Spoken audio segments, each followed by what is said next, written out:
BRSV చేపట్టిన లక్ష సంతకాల సేకరణ కార్యక్రమాన్ని ఉస్మానియా యూనివర్సిటీలో పోలీసులు అడ్డుకున్నారు. గ్రూప్ 1 మెయిన్స్ పరీక్షలను రద్దు చేసి మళ్లీ నిర్వహించాలని డిమాండ్ చేస్తూ అభ్యర్థుల నుంచి బీఆర్ఎస్వీ సంతకాలు సేకరిస్తోంది. బీఆర్ఎస్వీ రాష్ట్ర కార్యదర్శి శ్రీను నాయక్ ఆధ్వర్యంలో ఓయూ లైబ్రరీ దగ్గర సంతకాల సేకరణ చేపట్టారు. దీంతో పోలీసులు శ్రీను నాయక్ ను అరెస్ట్ చేసి ఓయూ పోలీస్ స్టేషన్ కు తరలించారు. గ్రూప్ 1లో అవకతవకలకు పాల్పడ్డ వారిని శిక్షించాలని, జ్యుడిషియల్ కమిషన్ ఏర్పాటు చేయాలని కోరుతూ హైకోర్టు ప్రధాన న్యాయమూర్తికి ఇచ్చేందుకు బీఆర్ఎస్వీ లక్ష సంతకాలు సేకరిస్తోంది.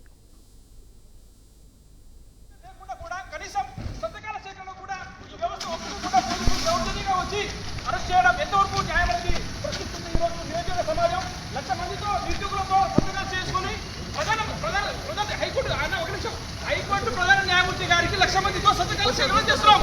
అంటే గ్రూప్ 1 మెయిన్స్ రద్దు చేసి నిరుద్యోగులకు న్యాయం చేయాలని అంతేనా? ఇప్పుడు దీనికి మీరు అంతా ఎందుకు చేస్తున్నారు? ఏమైనా ఫోటో ఏమైనా పార్టీ జెండా ఉందా? ఒక నిమిషం అన్న, పార్టీ జెండా